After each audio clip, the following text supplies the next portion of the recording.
Welcome to the Restoring Balance podcast, where two lifelong friends get together to rewatch and discuss why they love Avatar: The Last Airbender. I'm Mike.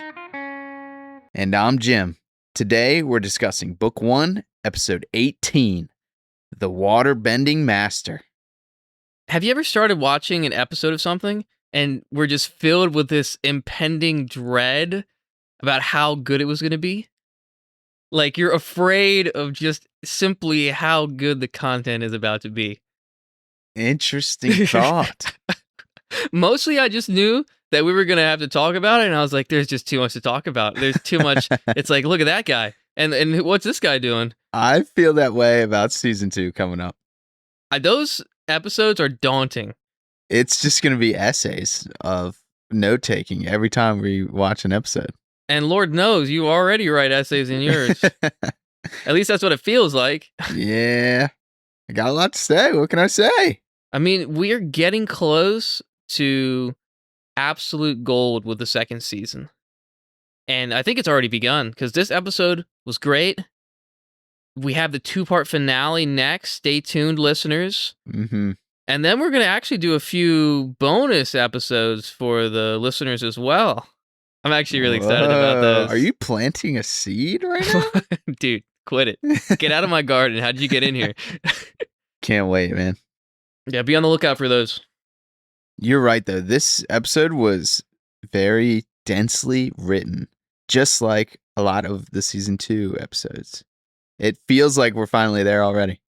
I know you were joking about planting seeds and all, but it really feels like they're starting to bloom.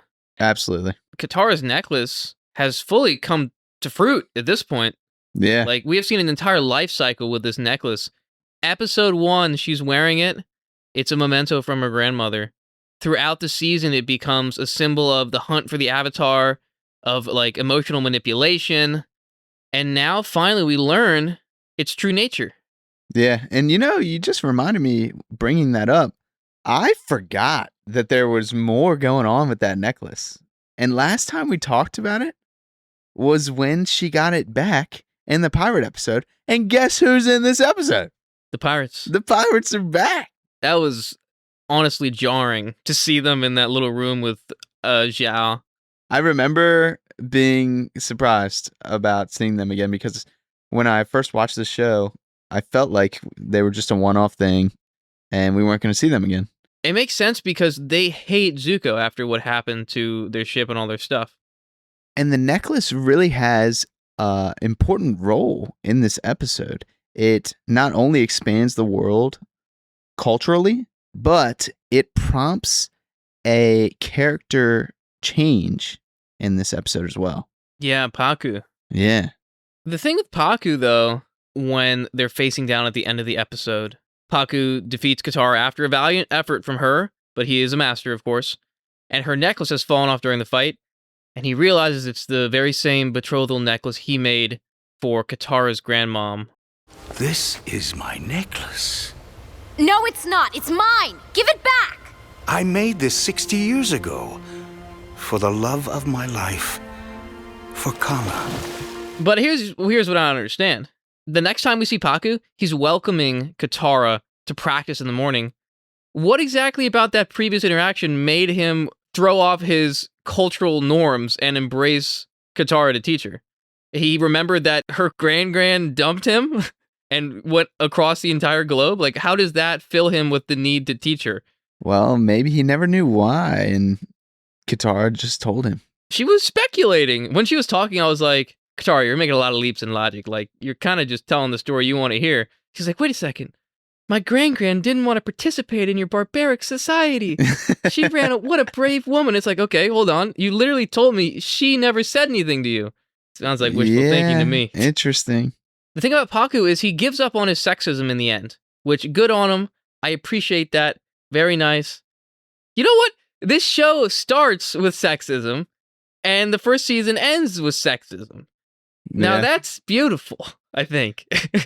This show has a theme, you could say, of starting and ending with common things.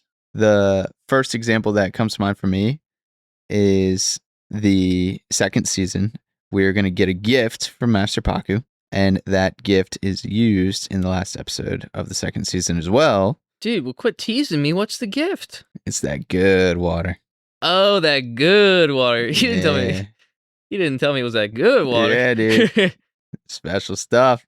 I thought she just grabbed it from here. No. Okay. Save it. Save it, dude. We'll get there. We'll get there. But he goes from this sexism, and he just trades it basically for nepotism. It's like, what's the lesser of two evils? Because he's like, no, I won't teach you because you're a girl. And he's like, wait a second, you're kind of my granddaughter? Okay, I'll teach my granddaughter.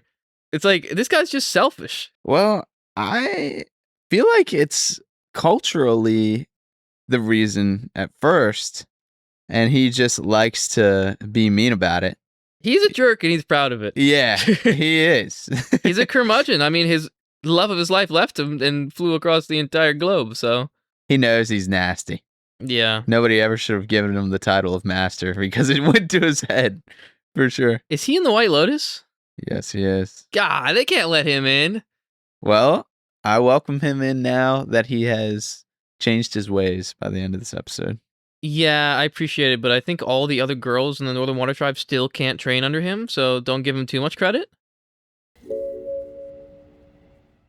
Pakku reminded me of Jong in this episode, just by like the way he was instructing Aang. Maybe that move is too advanced for you. Why don't you try an easier one? The Order of the White Lotus is just jaded old men. Seems that way. Iroh's holding it down, though. Yeah, that's why he's that Grand Lotus. Oh, there's a different title? Yeah. Are there any other Grand Lotuses? Not that I know of. At least to me, it is implied that there is more than one Grand Lotus because, and we'll get there, they mention that the call to bring the White Lotus members together came from a Grand Lotus. So to me, that makes it sound like there are multiple that order could have been given from.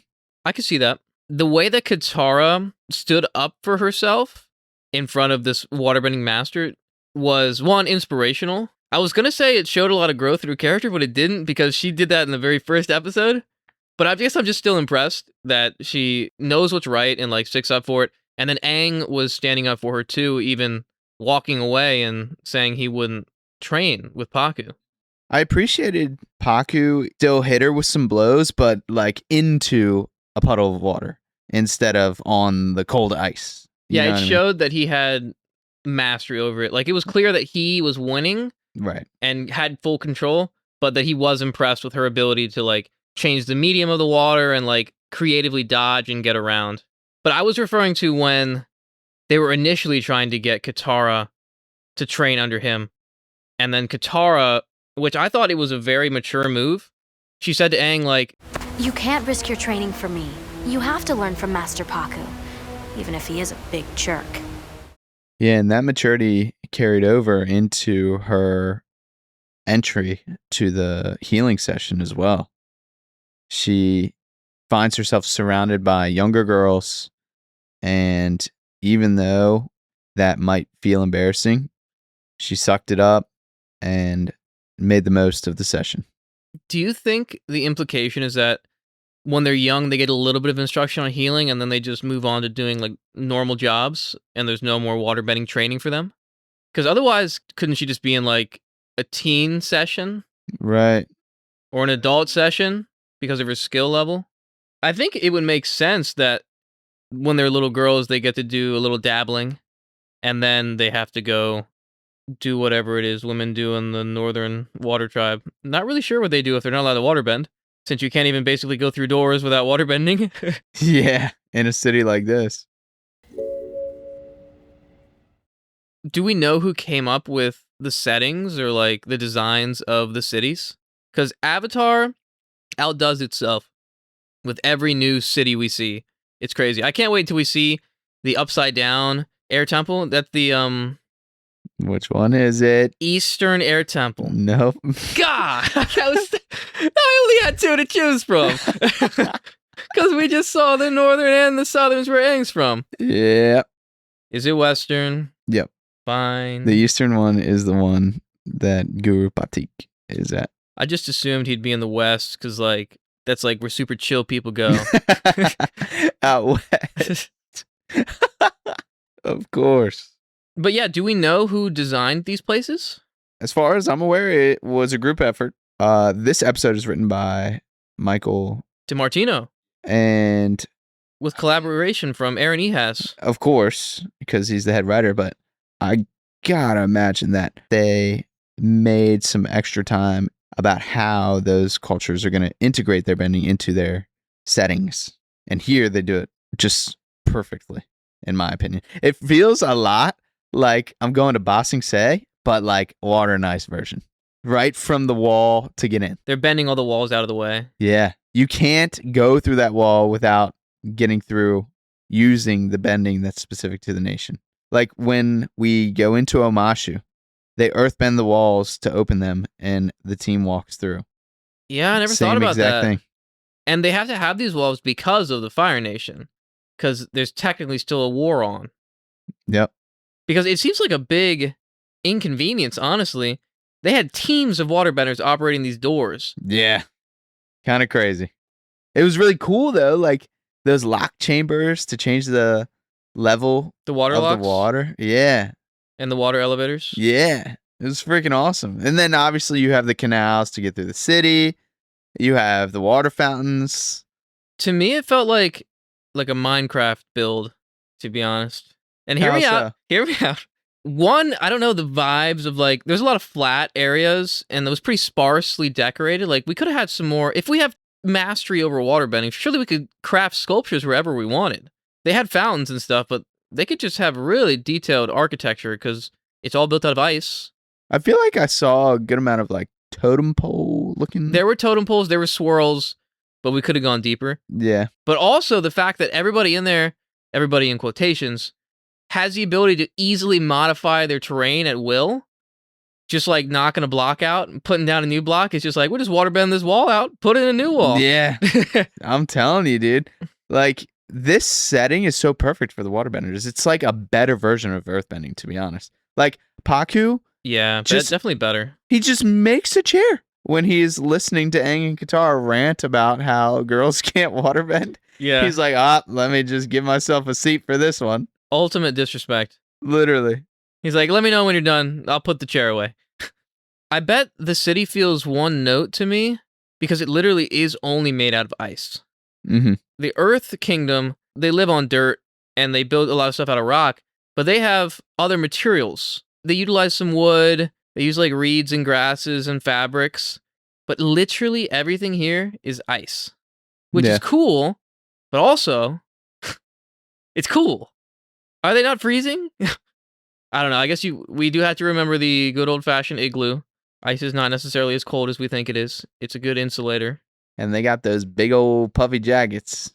I mean, I feel like they're warm enough. Sokka walks right into the water and He's dead. Instantly dead. dude, he's gotta be frozen. Everybody's treating this water like it's nothing. I don't know what we're talking about. Yeah, man. To me, they must have been inspired by the city of Venice, Italy. Really? Yeah. You know that Because of all the spaghetti. exactly. You got it. Everywhere. I mean, Pakku was slurping. Didn't you see him? He was slurping it down. He thought I was kidding. But the fact that everybody is riding these gondolas around through the little channels, that seems to be the only way that UA travels. As Yeah, far what's as up I with can tell. That's how she spends her days, dude. She just goes on little joyrides. Yeah. The people got to see their princess and make sure that she's still chilling. All in all, the Northern Water Tribe makes the Southern Water Tribe look like Trash. absolute trash, garbage. It's like a closet compared to a mansion. Oh, I like that comparison. It's because they took all the waterbenders from the Southern Water Tribe. How can they build their houses? You're right. That is what they do here. You know, now that you mention it, I'm surprised there's not a whole bunch of disfigurements in the channels of water going throughout the city or the walls or any doorways that somebody just decided to make while they were walking towards a building. Everything is still so crisp. It feels a little robotic. I think that's part of why it reminded me of like a Minecraft build. Like, it's very static. It doesn't feel fluid like waterbending should. And I think that goes along with their strict culture, because although they're very welcoming of Aang, I think Pakku exemplifies it with his rigid thinking. We finally got Iroh's song. Finally? We were waiting? I think we might have heard it before, actually. Wait, we already got Iroh's song. We already got it. The Four Seasons song. Earth, wind. Now your turn to do the hard part. Fire and air. That's exactly what I was thinking. How about that? Do you know what that's from? That's from Scooby-Doo in the Australia movie where they have the Hex Girls play a concert. So there. Wow. Bonus points if you name the movie. I was going to say Harry Potter and the... I don't know if you saw me stop myself. That is really bad. I did see you stop yourself. Scooby-Doo and the Monster Down Under. Scooby-Doo and the Thunder Down Under. That's a good guess. Good eye, mate. Then there. The Legend of the Vampire. What? It's just vampires in Australia? Yeah. Huh. Lame. So why are we talking about them? Oh yeah, the song.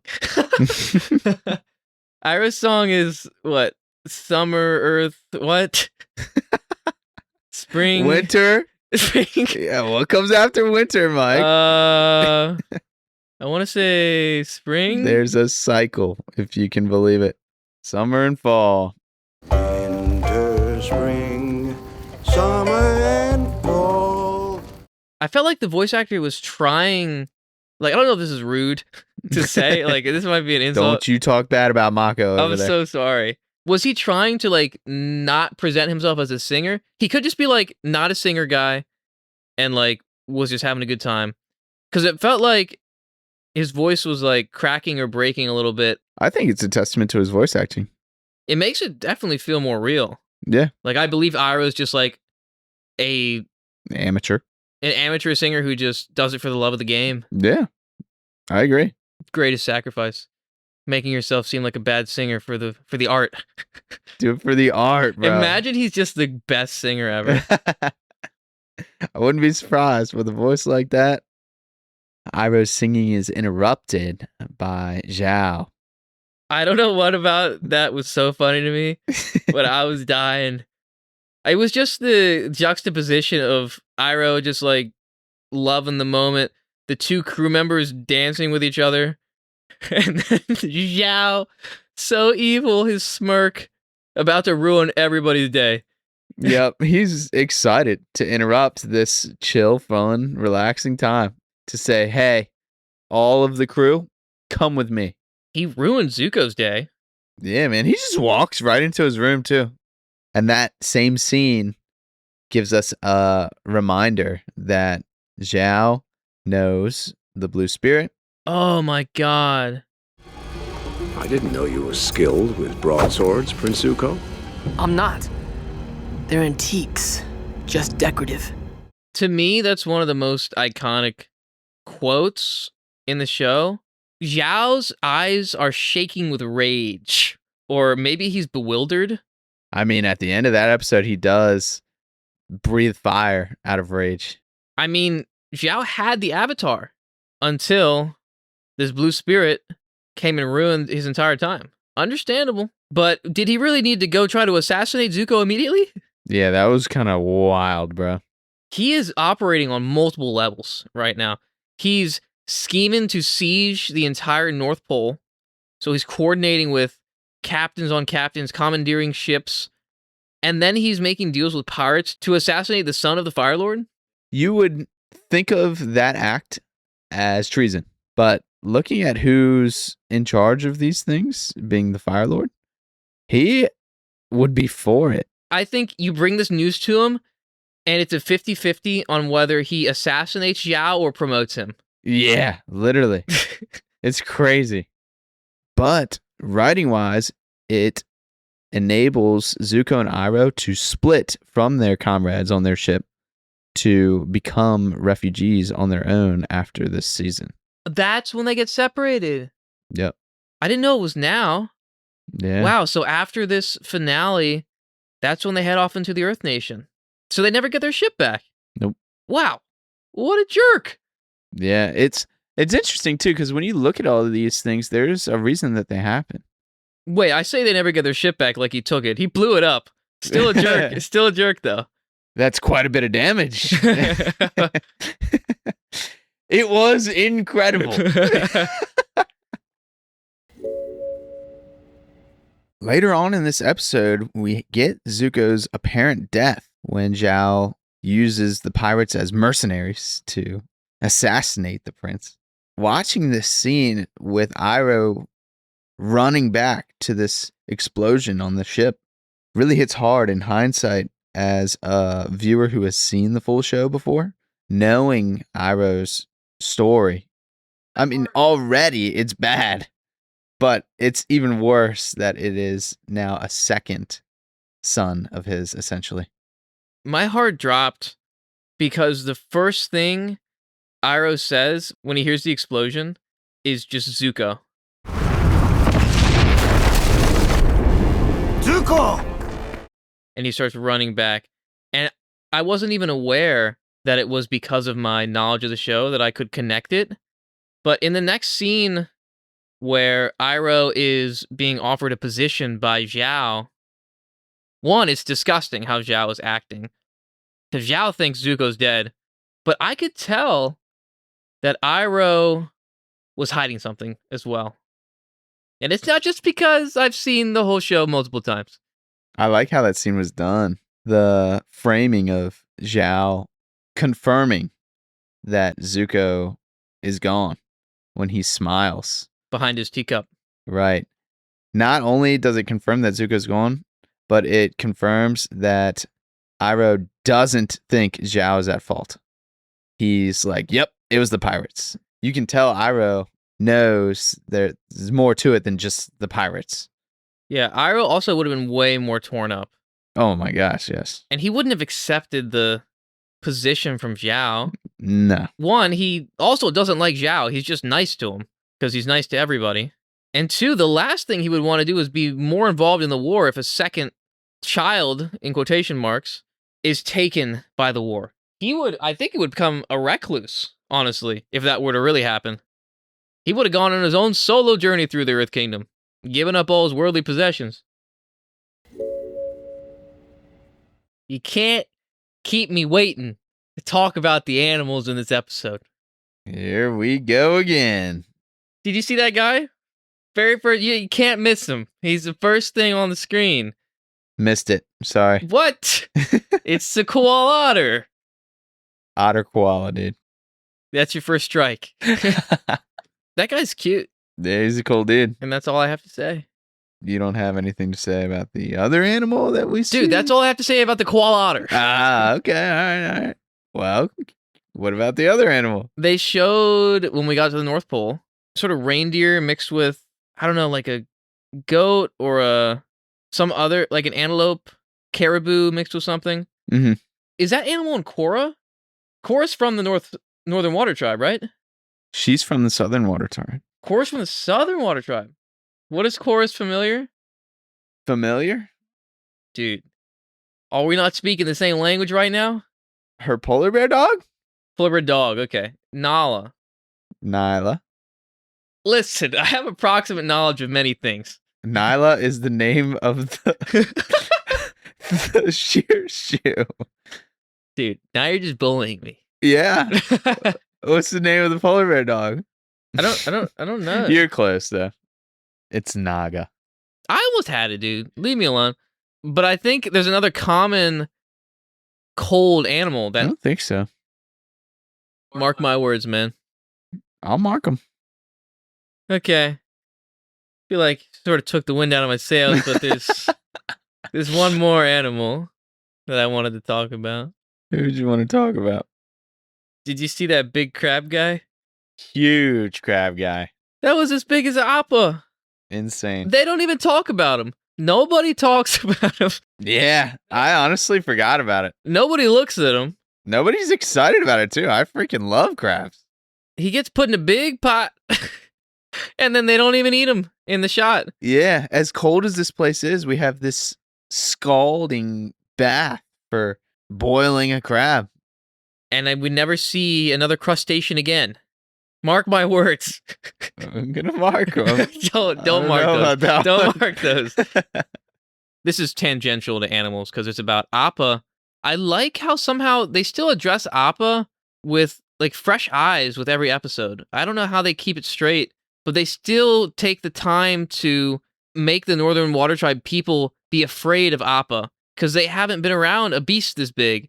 I mean, other than the crab, of course. They're Yeah. feeding him seaweed and they're terrified when he just is like, thank you. Yeah. And at the beginning of the episode, they did have a pretty hard time taking him down. They were successful, but Appa is so sick. He is so agile. They destroyed him, bro. I don't know. They absolutely cooked him. He went down hard. Yeah, he did. I love the feeling of inertia they gave it when his foot got caught in the ice and then all of his speed was translated into like spinning out. Yeah. While we're talking about that opening sequence when they're ambushed, right before Sokka makes the funny joke of like, yeah, hop on my back. I'll give you a ride. Mm-hmm. You know what? Before I get to that, they never addressed why Appa was flying so low. Is this a precursor to the episode where he's shedding and he's getting really tired and he have to keep stopping, but they're being chased by Azula? Because I think it's Appa being tired. I think the implication, was that he was tired. They're planting the seeds, man. Another one, dude. Just planting it. It was interesting that we cut away from Appa being halted to the Fire Nation side of this episode. But when we cut back, they're friends now. Like, we're sailing into the North Pole together. Like, Oh. they made quick work off screen of becoming friends. Yeah, they didn't show the chat of like, what are you doing in our tribe waters? Mhm. And then being like, I'm the Avatar. They skipped that. And you know what? They're better off for it. Yeah, I think it made total sense. And with the density of this episode, it was a good time save. But to get back to what I was saying, Momo hops on Sokka's back to complete the joke. Well done. Momo has incredible comedic timing. But it got me thinking, who's the guy who voices Momo again? D. Bradley Baker. Where do they find that guy? What?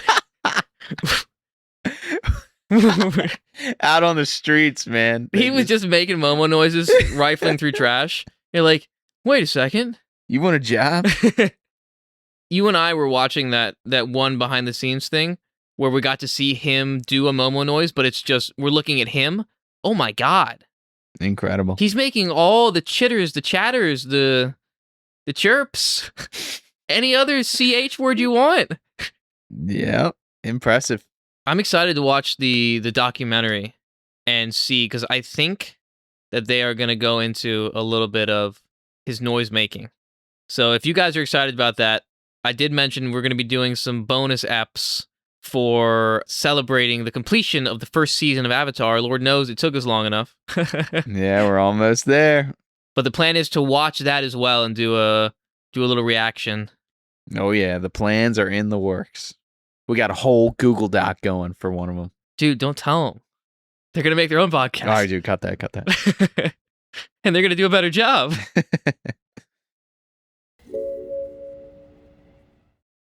I gotta say, I really appreciate Sokka's confidence here and his initiative to talk to Yue. Not all of his attempts here are hits by any means, but it doesn't stop him from trying. Let me stop you right there. They were all hits, okay? Either you make a good joke, or the joke is that you didn't make the joke. You always win when you put yourself Yeah. out there, okay? That's true.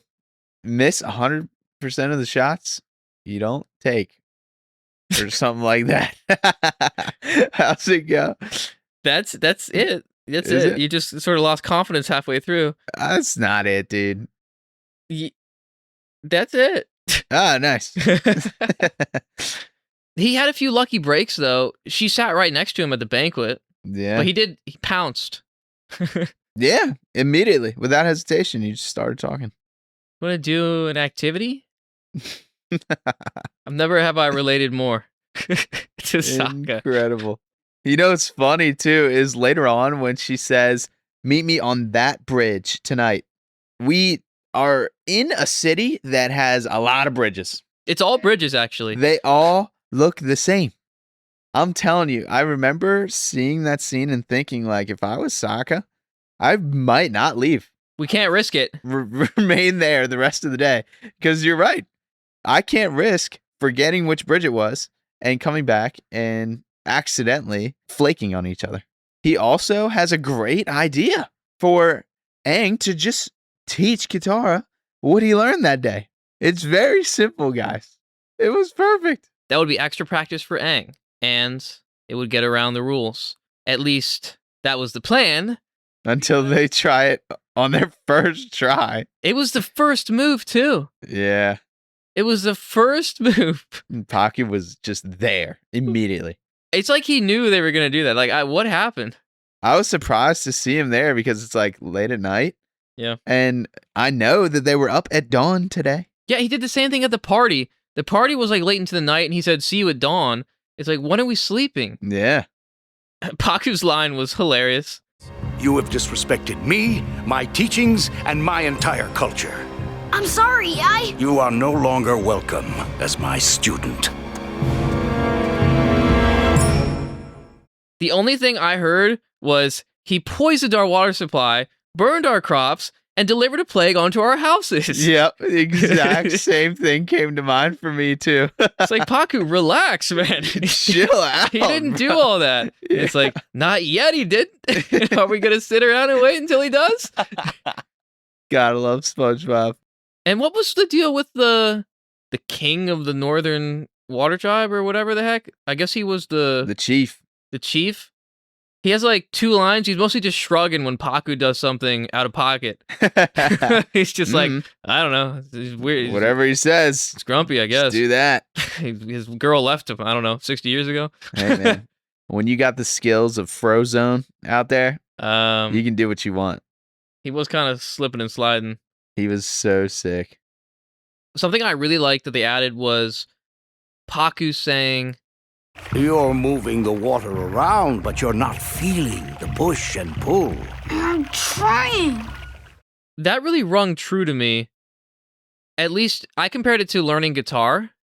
You get your fingers on the, like in the chord positions, and you're like sort of mashing them down in the beginning, just like trying to press them down. And you're doing a lot of extra work you don't need to, and it's clumsy, and maybe you're muting some strings. But then the more you play, the more your fingers, they gravitate to like the perfect position, like right next to the fret, so it's easy to press. And you're only using just enough pressure so you're not tiring out your muscles or hurting your fingertips. And like you're not touching anything else. Your strumming hand is like plucking each individual string, even in a full stroke. Whereas before it was just a blunt, just sort of smash of all the strings. And I like that they intimated that there was that level of mastery for bending. That's a good analogy. Yeah, martial art, an instrument. I mean, there's a reason why they're called arts, basically. Yeah. I think it's because of that quality of the depth of study that you can get into to achieve greater results.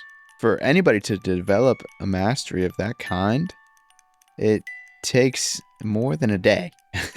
Yeah. And this is the first day, and Pakku is saying this to Aang. Yeah, well, I mean, nobody's saying he's a good teacher. Yeah. He might be good at waterbending, but he might not be a good teacher. Yep. Thanks for listening to this episode of the Restoring Balance podcast.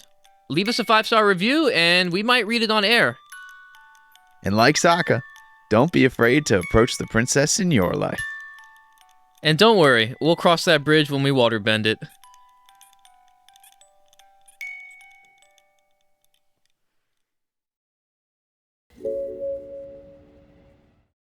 I've always had this thing where when I see that city in the shots they show, that's kind of a long way to just say this. Ready? And restart. Hey, Mike here. If you enjoyed this episode, you should listen to my other podcast, Realms of the Lost. It's a D&D actual play set in the fantastical world after portals mysteriously opened all across the land. Check out Realms of the Lost wherever you get your podcasts.